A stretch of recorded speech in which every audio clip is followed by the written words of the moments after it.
The sole proprietorship primarily is you as an individual decide that you want to have set up a business. You use your social security number. You can apply for employer identification number from the IRS.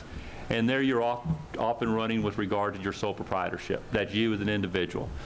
And we'll talk, I'm going to let David talk here just a little bit about some of the tax ramifications and that come from these different things. But let me kind of just finish here real quick about the next part is a limited liability company. It itself is an entity which has where you have protection from creditors or from others who may sue you. They can't get to your personal assets. All they can do is get to the assets of the company. So that becomes a shield from you at the difference between it and a sole proprietorship. It becomes a shield to you from creditors if something was to go wrong in the business. All the creditor could get to is the assets of the limited liability company. It itself has some different tax ramifications that I'll let David discuss here in a second. The third is the corporation, and the corporation's probably been the entity that's been around the longest, and it was set up for the purposes of allowing for you as an individual in your business to be a shield from creditors, to allow you to could get to your personal asset. But subsequently, the limited liability company came into effect because of the tax ramifications and because of the corporate tax and the issue of having dividends being taxed twice for you able to take the assets out of your corporation. And there is some ways to get around that, which is sub-S corporations and that. But just for a second here, now that I've kind of defined what the three entities are, why don't you kind of talk a little bit about the taxation of each of them, and we can kind of have a little bit further discussion from there. Thank you, Rusty. Well, I could sit here until 8 o'clock tonight and really describe the different ways that these things can be taxed. An LLC, if it's a single member, can go to your personal return, or it can be a partnership, or you can even elect to have it taxed as a corporation. It is incredibly complicated. I'm a CPA, I'm an attorney, I deal with this, I've done all types of compliance for years, and it's tough. I'm going to make an offer because this is a reasonably sized group. If you have any questions, specific things, I don't think my contact information's in your materials, but you can feel free to call me, and I will give you 10, 15, 20 minutes. We can chit-chat, and I can answer some very specific questions you might have. There's and even more. Rusty did a great job of breaking them down into the main areas, but you'll see endless acronyms after the names of businesses: LPs, LLPs, PCs, PLLCs, PAs. It's overwhelming. It's crazy. A lot of the time, in my opinion, with small business and startups, I think Rusty will agree, folks get in over their head. They get in over their head in a rush to have Inc. After their name. They go and set up a corporation. It might not be a good fit. It may not protect them. I'm an attorney. If I went out and I set up a professional corporation and I do my services, I'm the only guy involved, right? If I go out and give bad advice, I will still be sued because I personally gave the bad advice. So when we set up LLCs, when we set up corporations, it doesn't always give us the shield that we hope that it does. I see a question in the back. I'll take that. We can't hear. Oh, I'm sorry. The air conditioner's just come on. Oh, okay. All right. So you're probably have to talk in. Go back to before the air came on. I didn't hear it. I'll try. So what was the last thing that was said before the air came on? Talking about that people are in a rush to get their ink behind their name. And that's why Okay. Well, what I was saying with that is you can get your corporation, you can form your LLC, and you may not even get the liability protection that you're counting on. So in the early days of your business, when you're first starting out, it may not feel as prestigious, it may not feel as official, but I talked to a gentleman in the hallway right before I came in who's selling retail goods, starting a business, and that's going to take, to grow that business, to make his contacts, that's going to take all of his heart and soul and effort and worry and concern.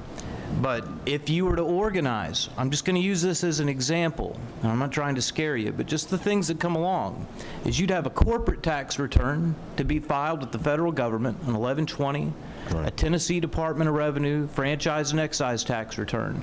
You got a business tax return with the county and with the city. You've got a payroll tax return now because you're an employee of your corporation. It's a separate entity. He's going to have sales tax returns. He's going to have an annual report due with the Secretary of State April 1st. There's things I'm probably forgetting. But that's to stay, and failing to file those things in a lot of cases can be misdemeanors, stuff like that. Rarely enforced. I'm not scaring you, and I'm not trying to say that there needs to be an LLC. Oh, well, I am scaring you because it's scary. But before I pass this off to Jonathan or Rusty for some more thoughts, and again, I'm not trying to blow your mind and make you panic, but for all the complications that we have, there are some good resources. And if you're going to take the risk, and if you're going to put yourself out there financially, emotionally, physically, every other way, there are some good resources at the Tennessee Department of Revenue's website. I've got a Tennessee Business Tax Guide. I printed it off this morning. I've got a Tennessee Sales and Use Tax Guide. There's a franchise tax guide. You can't make yourself into an attorney. You can't make yourself into a CPA by perusing these things. But there's also some publications, what to do when you start a new business. I think it's worth your time. It's not exciting, but it's worth your time to pick these things up and read them, not understand it, but then to go back and read through it again. I'm the same way. I still have to read things 2 or 3 times. You don't have to handle this yourself. You can delegate a lot of it to good, well-qualified people, but you still need to be knowledgeable. Like Marcus said, and I had this in my notes, in the little note I made on the way here, it's the foundation, your knowledge. You can receive advice, but you still need to be aware. You still need to be aware of what's going on, and that's really the brick foundation is you and your knowledge. And when somebody says something, you need to know what sounds right, what doesn't, and that's where I would start. Well, I want to ask and pose one thing, and I'll pose a question to all of you and let Jonathan start with it, because one of the things that we often get, I tell people all the time, you need to always have a CPA and an attorney, preferably somebody that you know that you can get reasonable costs when you're starting a business.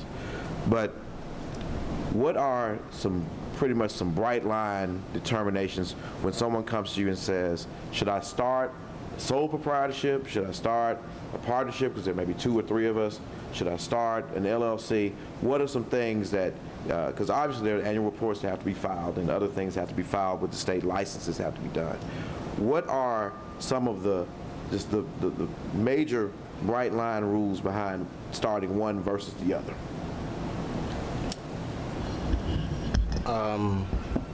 Well, some of the things, in the first place, I think once you've decided to go in and run your own business, it's a good place to be. You've taken a major step, and you have to be really persistent to continue, because just as David and Rusty and Marcus have spoken about, it can be a bit tricky. There are going to be demands on you to report, demands on you to pay taxes, etc. Now, looking at starting a business, of course, there are a couple of things that, in my experience, are good ways to use in making sure you minimize the troubles that you encounter. For instance, I always ask people or tell people, look for a mentor. If you have someone who is in the business, who is doing well, who can give you some guidelines as to what sort of business structure might work for you, that would be a good way to go. But talking generally, I encourage people to, as much as possible, stay away from being sole proprietors, that is, without any protection whatsoever. That's because this is a very litigious society, and you could take a wrong step and lose not only your business, your dreams, and your confidence altogether. So I encourage them to, well, maybe move a little bit away from that. As much as possible, you want to incorporate or at least have some sort of LLC which would protect you. It will at least give you some limited liability in case you run into trouble. The extent to which the debts will be satisfied will be based upon only your investment in the business and not your personal assets. So it might be helpful to consider setting up an LLC or some other form of the business. But also think about how much time you have to perform some of the administrative functions. If you go out and run and have ink by the side of your name, just like that, it might take a ton of your time because you have so many reports that you have to generate, and they are always calling for stuff. I can tell you because I've been through it, and it's not an easy journey. It's interesting once you've done, let's say, the basics, but getting started and being able to navigate all those taxes. And just like David said, we have to read because it's complex. There are so many of them. So you have to read them over and over and over again. But in summary, I would say get a mentor. If you can get a mentor, that would be a great way to go. Someone who's been there, done that, and succeeded. Because then you know that hopefully his or her business structure works for the kind of business that you want to go into. Also, don't just run into business. Most businesses that do well are able to satisfy two areas, if you like, of consideration. One is their operations. That is what you actually do. So maybe you are good at, what, putting tattoos on people, or selling some sort of widget, or designing some sort of event. That's great. You can go out and share that talent with the world. But also, or equally important, is having the systems that will enable you track your transactions, record your activities, make sure that you pay your taxes, or avoid your taxes in a legal manner. But those are some of the things that you need to consider when setting up a business. Those are some of the bright spots, or if you like, when it comes to sole proprietorships. I don't like that. LLCs and maybe corporations of the various kinds that you can get. And maybe to wrap it up, partnerships, you have to be very careful. Bottom line is, put everything on paper. We can talk some more about those, but yeah. So let me add Yeah. a couple things there Go ahead. with regard to sole proprietorship and that. I agree with you on sole proprietorship, but every so often I have somebody who just getting ready to start a business, and you just saying, gosh, I don't want to spend all that money. I'm not sure this is really going to take off, and you really don't have any, you're just kind of putting together. I had a woman that was doing doll clothes, and she said, what should I do? And I said, well, what I would do is just stay as a sole proprietorship. Let's see if it gets going. You go out and get some insurance that will take care of those issues, so you're insuring that liability someplace, and let's see if it went. Well, subsequently, it has taken off, and she is now, we turned her into a limited liability company, which, because she saw the business going after about 6 months, said, hey, this is going to really take off.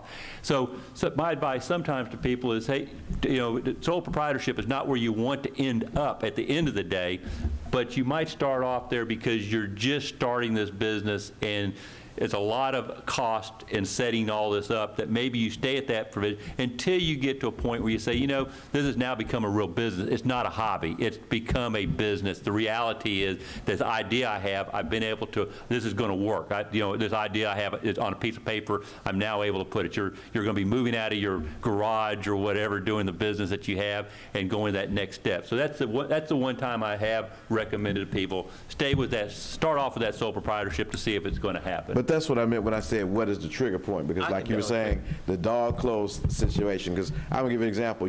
Say you do you're a graphic artist, and you've got computers, you got everything in your house to do the work. You don't need an office, but you got a big job, or you got some type of contract to do work. And you got to make a decision between buying and I'm not in graphic arts, so I'm gonna say something that's probably wrong about the field, but you're gonna go out and buy computer X, this Mac, $2,200 on the Mac, or $2,200 on the attorney. The Mac's gonna make me money, the attorney's gonna cost me money. So I gotta make a decision. What is that triggering point when the dog clothes in the house becomes let's go and get something new. I've got two, and I love what Jonathan said, especially about the partnerships. That's something that we should discuss, and I love what Rusty said. I completely agree with it. I have clients who have multi-million-dollar businesses, and it's a sole proprietorship. The best way to protect yourself is not necessarily with the entity, insurance. And your insurance, if you get sued, will finance your litigation. They'll take it over for you. You won't have to go to court and argue, well, my personal assets can't be taken, because you can save all that. There's no substitute for insurance. To answer Marcus's question, the bright line, a couple of triggers when you need this entity is if you hire an employee. If Rusty hires me as an employee, and I go out and act ignorant while in my employment, or I'm negligent, I get into a car accident making a delivery for Rusty, I can be sued as the driver, and he has unlimited personal liability. So if he hires me as an employee, time for an entity, because now that entity, that LLC, that corporation, that's going to employ me, not Rusty. And if we get sued, if I fail, he's protected. So employees are one, and two, when you've got enough money to be pulling it out of the business, keeping it over here, and keeping the operation running. When the doll clothes are starting to be shipped all over the place, when it's really starting to get profitable, you can hire your CPA to handle your franchise and excise. So when you reach a point in growth where you're comfortable, want to protect, or two, if you're going to have an employee, you'd need an entity on day one. And I would add one third, because I know Jonathan also brought this up, is when you get a partner. I think, because let me tell you, one of the biggest problems I see is two individuals or three individuals say, hey, this is a great idea, let's go get it, and they don't put down in writing what their deal is on the very beginning. Because, well, I'm going to tell you, I can't tell you how many times I've run into somebody. I was just having lunch with a young individual, young man the other day, who said, I got in this business, and I didn't take a paycheck for 6 months, and now the business is going, and here's our LLC document I signed, and he wants to fire me and get rid of me. What can I do? And I looked at it. He's a 40% owner, and he has no rights, basically, because under his agreement he signed, he has no rights, and so he's going to get fired. But the guy, if the business gets built up, but the problem that he has is that you got to, on the front end, if you're going to have a partnership agreement or an LLC operating agreement, you need to sit down and really think about, for no better word, the Hewlett-Packard, the what if. What if this happens? Because if you are a minority, as in less than 50% owner of a company, you really don't have a whole, and the agreements require 51% vote. You have no rights in that. You have very few rights. Maybe they can't oppress you or things like that with regard to certain corporate things. But they can fire you, they can get, unless you specifically put in that document, what is the thought process? I'm going to have an employment contract with this business. I'm going to have these rights. I'm going to get certain payments that out of the company so that I don't get what they call phantom income, that all of a sudden I get a K-1 on a partnership, which shows the end of the year, and I made $50,000, but I didn't get any distribution of cash. So now I got a debt to the IRS for $50,000 with no money, because the majority owner of the company said we're not distributing any cash out to somebody. So that's an area that I think that's where you're going with your mentor, and also with your with knowing what you're looking at there, but really have to think through that process early on. Well, we segue sort of into partnership, and I want to kind of wrap up off the sole proprietorship, because I think it's fair to say what we've said is, if you start out with a small business, then one of the things that you're by yourself, you start off as a sole proprietorship until you get the business capital, or until you find yourself dealing with the clientele that you don't necessarily have a grasp on. But particularly if your capital gets to a point to where you can take your operating cost and do your business and still make a considerable profit, at that point you're successful enough where you need to start talking about getting some other type of business entity, primarily because your liability and your exposure is going to be much greater in a sole proprietorship. So start off that way, and then if you can't afford the legal and accounting assistance that you need to hire those folks, insure. but always try to insure yourself. Always try to cover yourself. Insurance is one of the most important assets of a small sole proprietor business. I just wanted to make that point because I think that's one of the main points. You could take that home and lock that in. I think we have a few questions, and I will start. I think young lady in the back, and then you, ma'am. Yes, ma'am. Okay, between,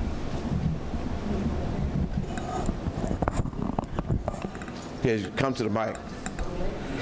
Because just like, just like you can't hear us when the air's on, we can't hear you when the air's on. I got you. So we gotta, go ahead. Okay, between April the 15th and December the 31st. Okay. At what point you want to decide sole proprietorship or LLC between the tax year?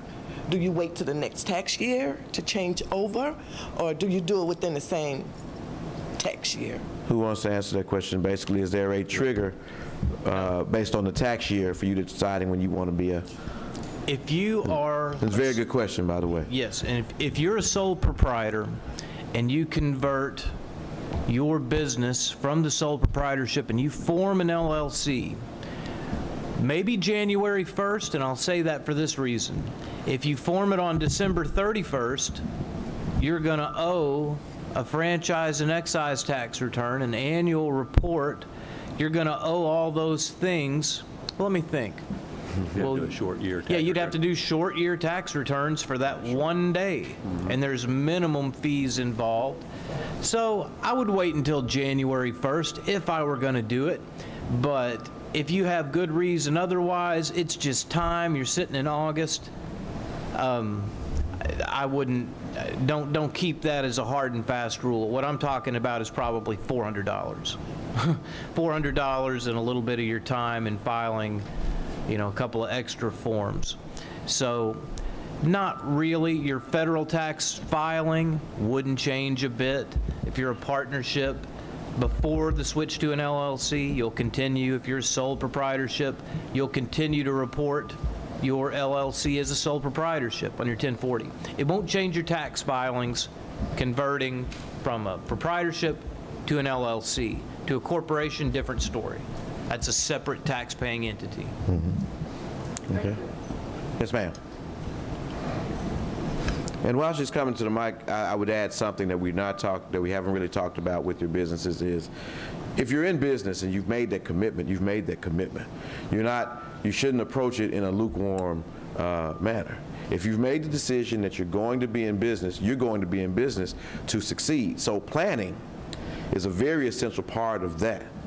And planning your expansion and planning your distribution of your product and planning how you're going to deliver your services in a manner, all of those things should be in some type of plan. It used to be that people said 5-year plans, but 5 years is such a long time now. 5-year plans have essentially shrunk to 3-year plans, and we say, well, we'll do 3-year plans, that way we can change every third year to the last year. But really, it would not hurt you at some point in time to consult to get with a business consultant, or just take some time to research it on the internet yourself about strategic planning for your business so that you can move effectively. So you don't find yourself deciding at the whim, I want to have an LLC, and you've only got 2 or 3 months left in the tax year, or deciding that you want to take on additional responsibilities and you don't have the capacity to do it. So planning is something that we missed as part of the infrastructure, but it's extremely important. As a matter of fact, it probably is the first thing. Yes, ma'am. I have a sole proprietorship, and what I do is make shaving cream.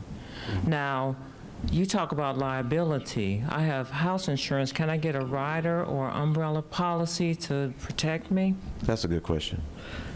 Yeah, well, you'll have to have at least, you'll have, like, for example, I have a farming operation, it's a side thing.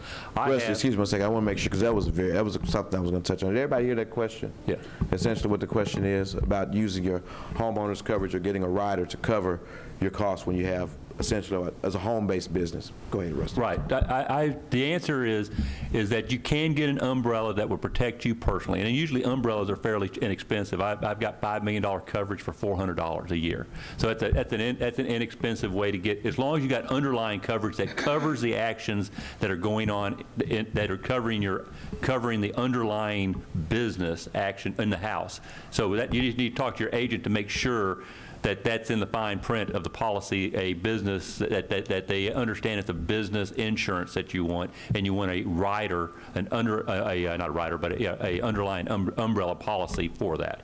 So just make sure your underlying coverage covers what you're doing, which is, because sometimes they may have exclusions that if you, let's say, for example, you have somebody who's coming to the house to buy the shaving cream, let's say, and the question is that person coming there for business reasons, or is they coming there for personal reasons? Because they may distinguish your friend coming over and falling down the steps and breaking their leg versus somebody who's in business coming there to do business operations. So you need to talk to your agent and make sure that underlying is covered. Okay. Can we talk about two more things with respect to home-based businesses, and maybe there may be more? One, tax implications of that and what you have to do as far as filing.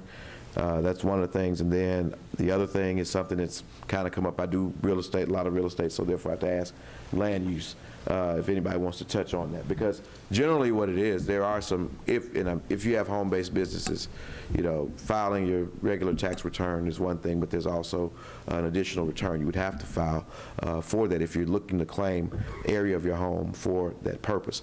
But also, depending on what type of business it is and what type of work you're doing, you want to make sure that you have the right type of zoning in your neighborhood for that. And it's pretty broad with residential, what you can do, but once you start getting into things like repairing machinery and storing fluids and things like that, which I've run across, you may have to find yourself doing other things. But you want to talk about, any of you all want to tackle that?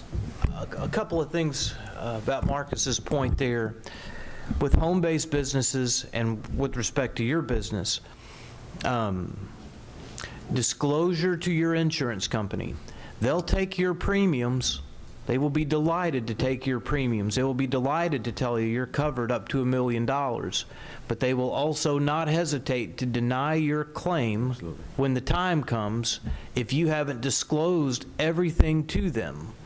There have been situations where people had homeowners insurance, $3 million of umbrella coverage on top of that, and a kid jumps on a trampoline, gets his arm broken, family gets sued. Well, you didn't tell the insurance company you had a trampoline, so they weren't able to charge you appropriately. If you have a home-based business and you tell them, they might say, oh, okay, well, good luck with that. That's great. But you need to make sure and get it in writing and see it in writing and highlight it in your policy that it's covered. Because my guess is that it's probably not. You probably need a general commercial liability policy, especially if you're selling kind of a health product and somebody wants to claim, oh, I've got an infection, or I don't know, that kind of thing, irritation. If you start to do well in your sole proprietorship, you might find somebody like that who says, well, maybe I can capitalize, maybe we can settle. That kind of issue. So I would talk to your to your property insurance person, and also maybe talk to a property and casualty company, get a second opinion, and say, am I covered? This is what I do exactly. Am I covered? If not, what's it going to cost me to be covered? Marcus's question, home-based business. You get a tax deduction for a home office. Sole proprietorships, we keep talking about those quite a bit. You file your 1040 every year. You know that. If you're an employee, not self-employed, you stick your wages up there on line 1.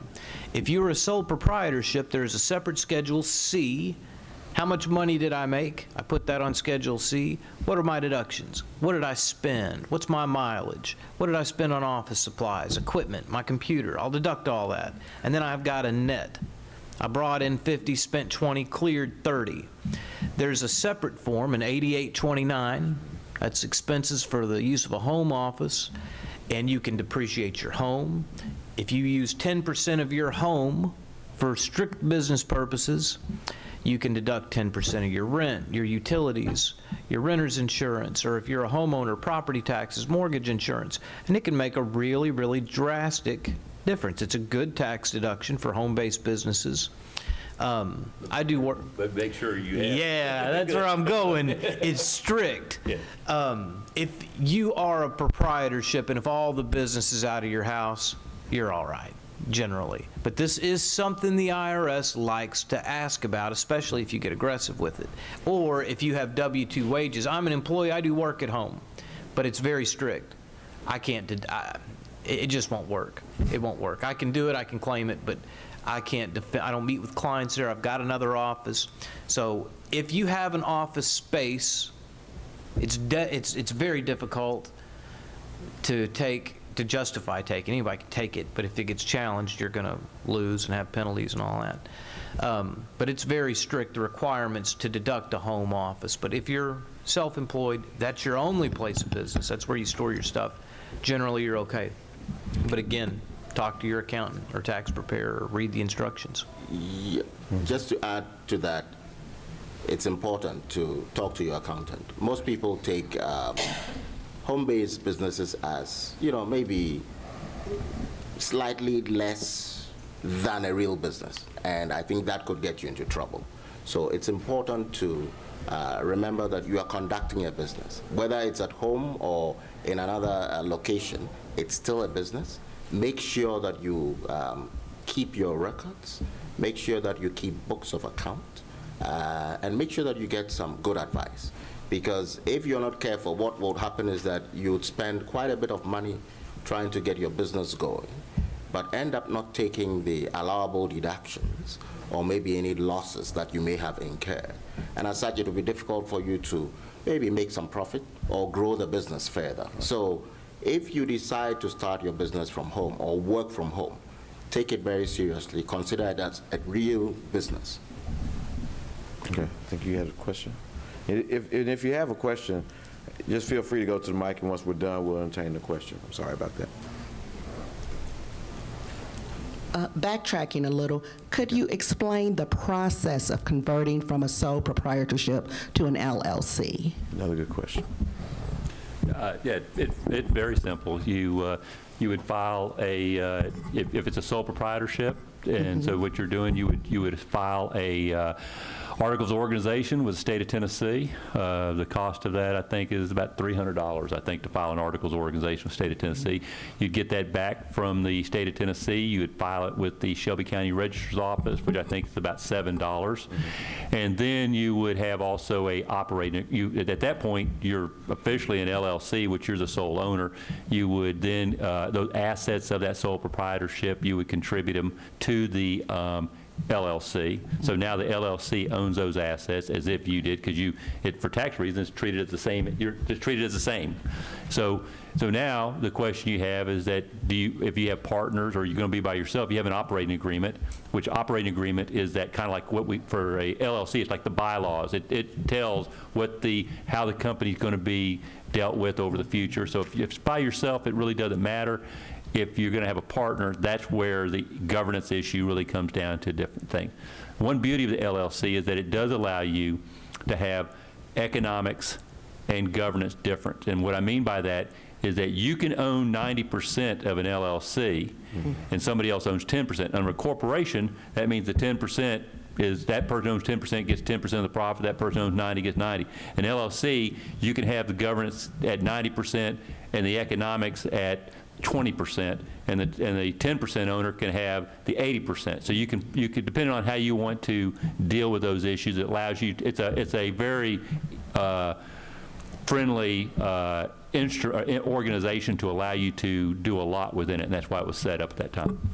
And if an individual already has an EIN as a sole proprietor, are they able to keep that same EIN if they convert to the LLC? That is such a great question. And that is one Absolutely. I dealt with last week.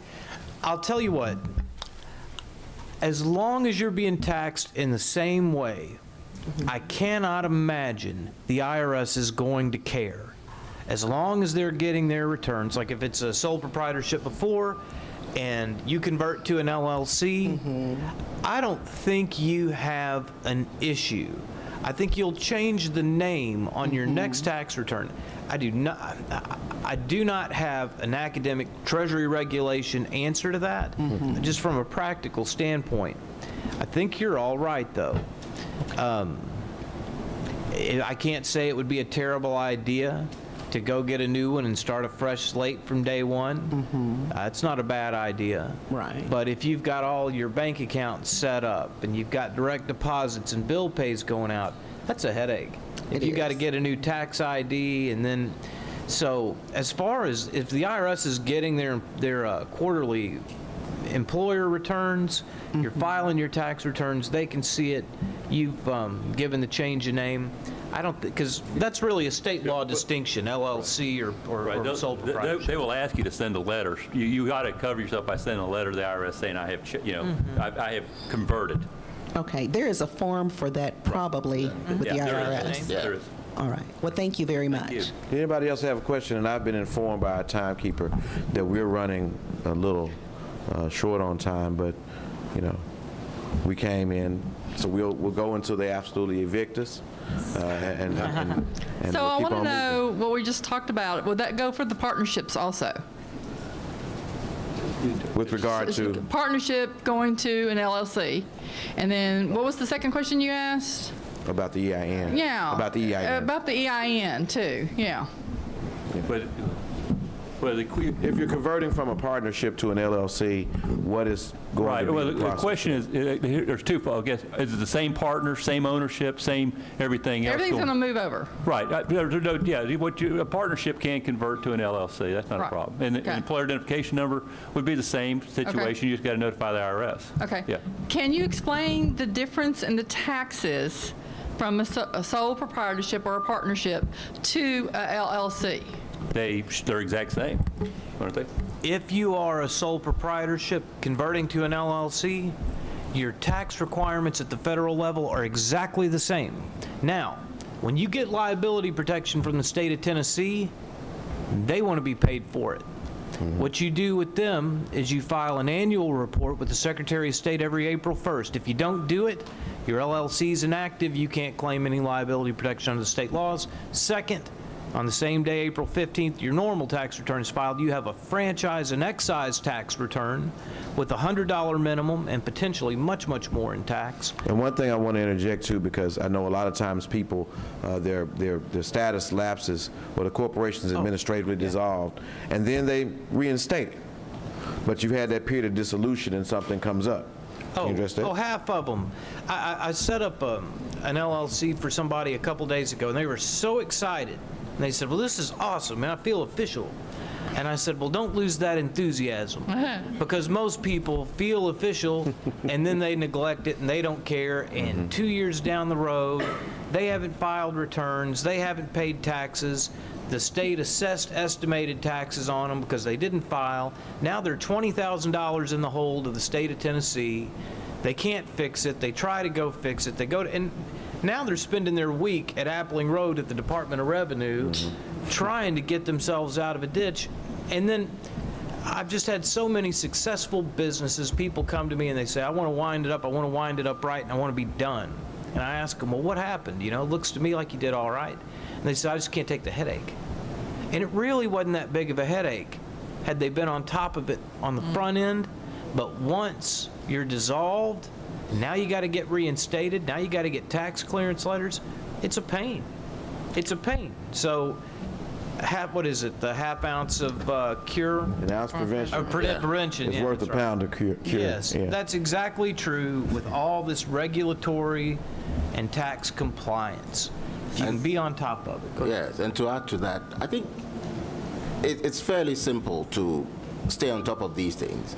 The main thing is don't ignore communication or correspondence. Don't ignore it. Some of these things are simple ways of staying on top of your business and creating the wealth that you want to. But don't ignore letters, because every now and then letters come in and you toss them aside and say, hey. Or make sure that you have the right address with the government Yeah. so that they have, so if you change addresses or change location, they know it, so they're still mailing you the information you're getting current information. I think Jonathan's point just now was the best point that we've made, and that is where people get in trouble is when they're stressed and they want to hide from it, and they don't want to talk about it, and they ignore it. And these tax authorities, they've got super creditor powers. They can come snatch your bank account when the time comes. So you're not going to hear from them. They don't have to ask. They'll come take it when they decide the time's right. But if you stay in touch, there are people at every level. If you're polite, respectful, curious, want to know, there are people who want to help you generally with the Department of Revenue and at every step. And if you ask them, they'll help. They will definitely help you. Yeah, I please. think one other thing to that, too, is I tell people all the time, the most expensive money that you can have to run your business is the money that you owe the IRS, because they will come get that money, and they're going to charge you penalty and interest, and also that liability is a personal liability, not just the corporate liability. So they go to you to that type thing. So just, like I said, that's the biggest thing about staying up on what's going on, because that's the most expensive venture capital money you'll ever use. I have time for one more question because the landlord has come. The lights in the air are coming off next. In terms of LLC, what are the tax stipulations associated with that? And the other question I have is, I recently started HR consulting business. I work out of my home. Is there a reason to notify my homeowners about that? Okay, because I really just work on the computer and I go out to clients. And the other thing, what other insurance would I need other than professional liability insurance associated with the business? Well, on the first question, the tax consequences, if you go, are you an LLC currently? Yes, Okay. So what are your consequences? Yeah. You sole proprietorship? just LLC. Well, are you the only owner? Yes. Okay, well, you're what's called a single-member LLC. Okay. Your profit and loss, the income taxes on your business are filed on your personal federal income tax return. No other filing responsibilities federally for your income taxes. Just file your personal return with the Schedule C. Your second question was? Insurance in terms of notifying homeowners. Yes, notify your homeowners, check with them. They're not going to know, probably. They might give you an answer, but it may not be right. And really, for each of y'all, because the question was, what other insurance do I need there? It depends on what your business is. If you're not meeting with clients there, you're not doing that. You're just running a business there, but you're not shipping out of there. You're just going. Sounds to me like you're just going to. You may take phone calls there, set up meetings, and then maybe do internal work yourself. I'm not sure there's probably a whole lot of insurance that you would need. If you got employees there and you're running other things, that becomes a different story. But if you just check with your homeowner's insurance. But I think liability is about all you'll need for anything going on the premises. Go ahead, sir. But always, as I said before, look at what your plan is for business. Don't go out and spend a bunch of money and getting a bunch of coverage in year one, even though that may be a year 3 goal. Just plan to do as much business as you can in year 1 and 2, so when year 3 comes along, you'll have the capital to support it. And on that note, I want to thank my panelists here. I'm being kicked out twice now. I'll probably be physically removed next. But if we could wrap this up with anything, I think the things you all have learned, we hope have been helpful to you, is just you're in business, be in business. Don't not answer the phone when the IRS calls. Don't go along and just make your business form and just hope that the taxes and the legal issues will just go away. Be careful and be very dedicated and be very methodical about how you go about your plan. And just continue on with your gift. And remember that it is a gift. And like all gifts, they can be taken away. So cherish it, preserve it, protect it, pass it on. And if you have any questions, the gentlemen will be here, our panelists that we thank, Rusty, and David and Jonathan will be here outside for a little while because we can't be in here. And we thank you so much once again for coming, and hope you have a wonderful conference.